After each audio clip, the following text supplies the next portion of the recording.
Yes, welcome guys on the show. My name is Anam Mbomba and this is Cape Town TV Open Studio. We are on a journey of unfolding different topics that are affecting the youth in South Africa. This is Cape Town TV Open Studio. As part of Life Choices 30 Days of Youth Campaign, we are on part 2 today with studio amazing guest. I have Shivaria Swanepoel, a 21-year-old from Miningburg who's actually studying her first year at UWC in LLB. And I have Asemahle Boma from Ekuguletu, an 18-year-old studying his first year at CPUT in Business Retail Management. Welcome guys on the show.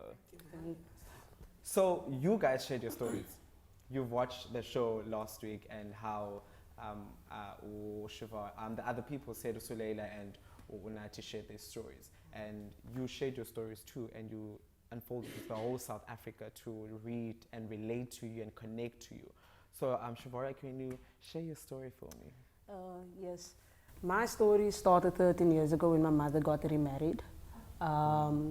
She got married to a guy who was abusing drugs, and we all know what happened from there. Well, anyway, he was abusing drugs. At the time, she wasn't aware of it. He lost his job and domestic violence happened from there. He started physically abusing. It was emotional abuse, physical abuse, but not towards us, towards my mother. But obviously we were affected in the process. So, yeah. So being in that situation, and did it give you strength to move on with life? Because now you're in university and you're studying LLB at UWC. Yes, actually it did. Fortunately for me, through the grace of God, my father never used violence to show control or make a point. So I had my father as motivation. So growing up knowing that violence is wrong. So when my mother got remarried, it just made me stronger, and motivate me to just become a better person. Oh, that's interesting, because a lot of people, they would take that situation and make excuses about it and say, no, I don't have work, I can't go to school because my parents, or there's this certain situation happening at home. So I'm grateful you found something out of it, and you found your dad as an inspiration, as a role model, something we spoke about, and that was nice. Mr. Swagger, you shared your story. I read it. I think your story was one of the unique stories I read, because I have a friend who actually, his grandfather helped him to become the person he is today. And you also had a grandfather in your life playing a big impact in your life. Would you share your story for us? So basically, my story is growing up in a township, a place congested with violence and gangsterism. It was not easy to maneuver around without being cooperated or involved in such stuff. So I would say I got off track in growing up. I got derailed. I found myself involving myself with gangsterism and violence and drug abuse and stuff like that. And I had a grandfather who passed away 2012. Just before I saw light, I had a grandfather who was always there for me. In all this time that I did all this stuff, I was involved in all this stuff. My grandfather was the only person who always shed light and always tried to change the person who I was at that time, because I was very, very, very out of line, because I was very naughty, I would say, but in a very major way. So I had this wonderful person who was always there and never saw my wrongs as a way of sidelining me, but always took my wrongs and tried to change them into right for my better future. So the person I am now today, I give it to him and my parents, my family in all, but specifically that guy, I know it becomes not even a cliche when your parents, actually your grandparents, take part in your life, because we know how grandparents feel about their grandchild and stuff. And your grandfather really took step in your life and said, listen here, dude, this is what I want to do. What would you say to him if he was still alive, knowing that you are the man you are today because of him? I would, to be honest, I would kneel down on my knees and thank him.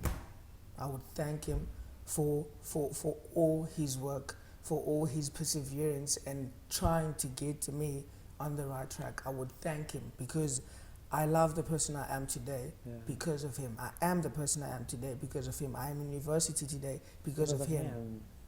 Obviously, my family, my parents, of course, but him specifically, the way he was to me, the stuff he used to say. I would do stuff, I would do something now, and my family, my parents would get reports now, and they would angrily shout at me or punish me. But he was the person who would say, look here, you did this, okay, you did this, I understand. But what can you do to try and change this? I would kneel down and thank him. That's nice. Thank him for. It's actually touching to hear someone at your age, because we don't get to hear a lot of you say, listen here, I want to thank my parents. We at that stage where we say, this is happening because it has to happen. You want your parents to buy you stuff because they have to buy you stuff because they give birth to you. That's what we say. But it's interesting when you say that stuff like that and you appreciate your grandfather. Really That's nice. Yes, guys, those are our two amazing guests, Asemahle and Shivoria. They're still going to be here on the show. When we come back, we talk about today's topic, gangsterism, violence in our homes and also in our communities. This is Cape Town TV Open Studio with me, myself, and I, Anam Bombo. We'll be right back.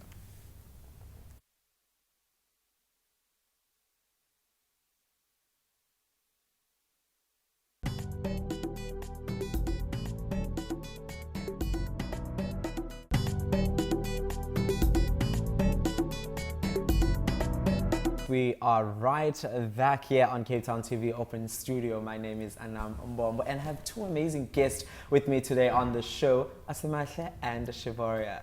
So you guys, both of you have experienced violence in sort of different ways. You were part of it in some way. You saw it happening in front of your eyes. Asemahle, what would you say in that situation where you were still involved in the township gangsterism type of vibe? What would you say that life impacted your life currently and your life in the past? Currently and also in the past. So in the past, that impacted my life very, very greatly, I would say, because that was my life, So everything I did or everything I tried to participate in, because it's not a matter of I enjoyed it, but it's not a matter of I loved it, because I did means because of the sake of my family to try and remove myself from what I was or what I was involved in. So that life, the gangsterism life did not allow me. So that's how negatively that impacted me. It impacted me on my academics, but I was never the person who was failing. No, I was never failing. But I was always passing, but I was always that rude child that, you don't tell me. Exactly, I'm this guy, at school. So that's where negatively it impacted me on my respect. I kind of lost respect on elderly people and such stuff. But and that's something I was always taught at home, respect. As growing up as children, respect is embedded into you. It's embedded in you. So that violent gangster life kind of derailed me from the respect and such stuff. And currently I'm not proudly saying this, but I'm kind of happy I went through that stage. I'm really happy because now I view life in a different way. Exactly. I view life in a very different way because I look at myself and I'm like, brother. Because I look at myself and I see what I used to be on other people, and I'm like, you're coming there. You will be like me. I think it's interesting when you actually look back and say, I don't regret doing that. Because the reason why I'm here and who I am now is because of that and those choices I made. Exactly. Talking about choices and everything, there's kids out there, Shivoria, who are experiencing violence at first hand. They're looking at it. And you were one of the people who actually viewed it happening in front of you.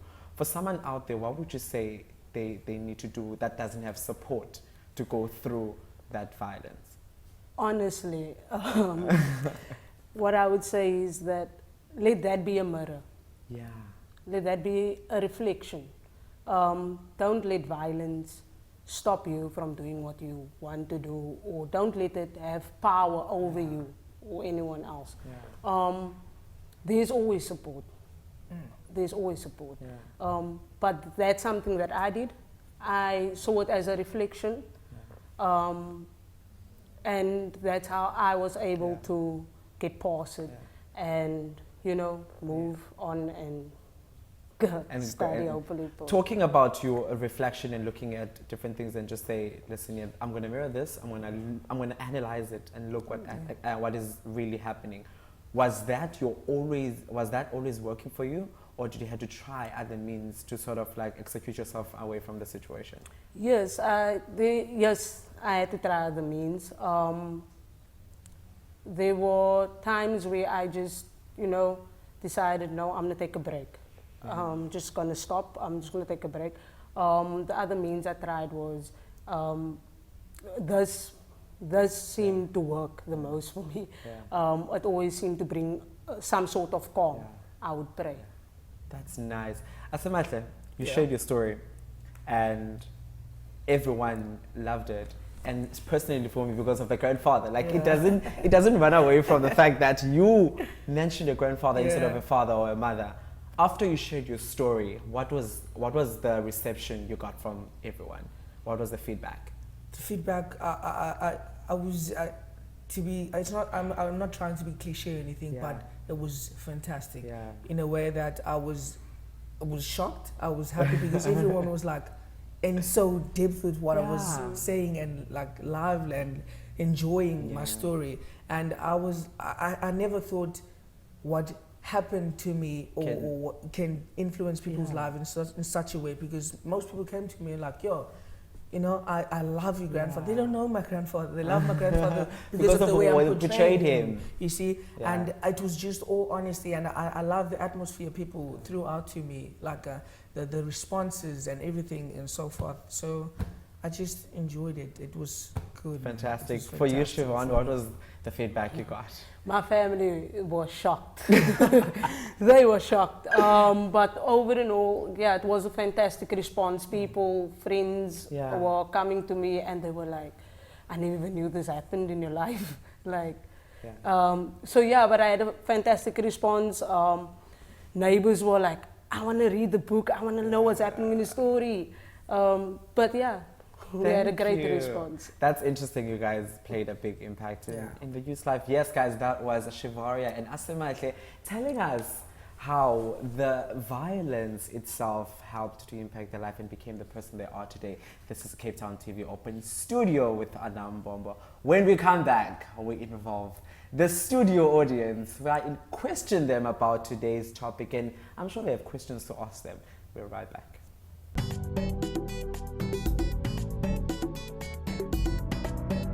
Welcome back on Cape Town TV Open Studio. As I said before the ad break, we'll be talking to the studio audience about today's topic, violence in our homes, in our community.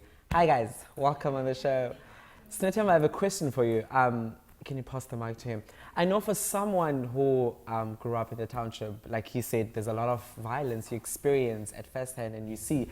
Have you or know anyone who has witnessed violence? If yes, how has that impacted their lives in some type of way, like school-wise or career-wise, and finding out, like knowing that this is happening in life and they're trying to understand how to overcome it? Do you know anyone or have you experienced violence? Okay, I have been a victim of violence, I think myself.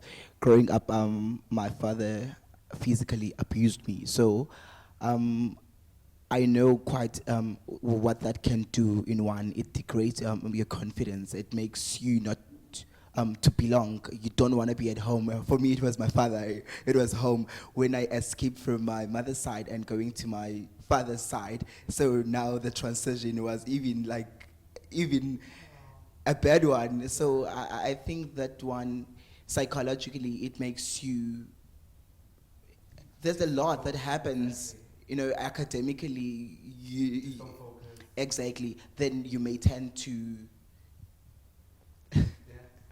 so bad. So yeah, then you try other things to better yourself in other things in order to prove that you're not the weak person that the other one portrays you to be. Yeah. Oh, that's interesting. I'm sure you guys have questions to ask our guest today. Who's gonna ask first? I know you guys. You wanna ask? Okay, cool. I actually have a question to Asemahle.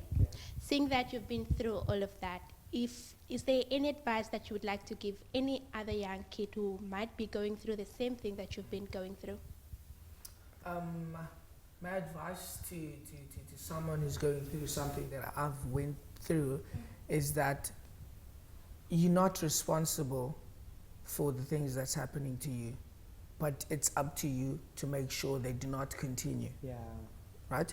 Because most of the time it's mostly peer pressure, home circumstances, and such stuff. So what happens around you makes the person that you are. So it's up to you to see what you can do to try and change all of that and become the person you were born to be. So just stay strong, keep on pushing. Try by all means to extract yourself from such violence, gangsterism, or negative behavior. That's what I can say. And Shivaria, what would you say for you, like words of advice? Because I know you guys experience violence in different ways. So there's people from your side that have witnesses, and there's some inside that have been inside of it. So what would you say for someone who's in there? That this is just another obstacle that you have to overcome. We have trials and tribulations in life, and this is just another thing. Just take it as an obstacle and take it day by day. You will overcome it. You just have to believe and focus. Yeah. Exactly. Next question. Who wants to ask guest today? Okay, this one is for Shivaria. I think you've mentioned that your mom remarried and then the perpetrator is actually at home. How do you move on when that person who actually is the cause of abuse makes you, hurts you, is within your space? How do you move on? How do you forgive yourself? Okay, at the moment I don't stay by my mother, but he is still there. The thing is, I've tried many ways and means to help my mother. Unfortunately, it's her decision where she wants to be, what she's deciding. She's decided to stay in this marriage. Yeah. All I can do now is pray and be there for my brothers, and have that positive impact that they need in their lives. They say you just need one to make a difference. So I'm hoping that I can be that positive impact on their lives. But for my mother, that's a decision she has to make. Oh, that's interesting. And I think there's one more question you guys want to throw in. Okay. So we have to ask you a question, right? One thing I'd also like to ask is, seeing that you guys have both been in these different situations and you actually know how it has groomed you to become a better person, what more would you say that, at which stage of your life would you say that all these things have brought you to that stage? What did you become? And yeah. So I think it rounds off in a space where you were involved in those situations there. At what stage in your life did you say, listen, it's over, I have to stop this, I have to become a better person, I have to turn this situation around and make it positive? So for me, as you guys know, there was this awesome guy, my grandfather was involved in my life. So my grandfather passed away in 2012. So I think for me that was the turning point. That was that stage where I started to say, no man, I'm going to keep on doing this. Because I always had in the back of my mind, every time I did something, I know my grandfather would be there for me. Exactly. Now I know my grandfather's not there for me. So I'm going to do something, I'm going to have to stand up for myself. Rather, I do not put myself in that situations again. So rather, I turn my life around and do something better. So that was the turning point, the passing of my grandfather. Oh, that's interesting. Thank you guys for coming on the show. Thank you, Shivaria, for sharing your story. Thank you, Asema. Thank you to our studio audience. This topic today was very interesting. I actually had to understand it in different ways. I've never thought that violence could impact 19-year-old, 18-year-old in that sense. And a 21-year-old, you don't need to be 40 to be wise in life. Wise. being wise comes within yourself. You need to know who you are, where you come from, and where do you want to see yourself in the future. This was Cape Town TV Open Studio with me, myself, and Anam Bombo. Stay tuned for next week when we go deeper now with the topics that are affecting the youth in South Africa. If you want more on these stories, go to www.lifechoices.co.za. If you want to be on Open Studio, be like me, a presenter, email at openstudio@capetowntv.org or call 021 448 0448. Good night.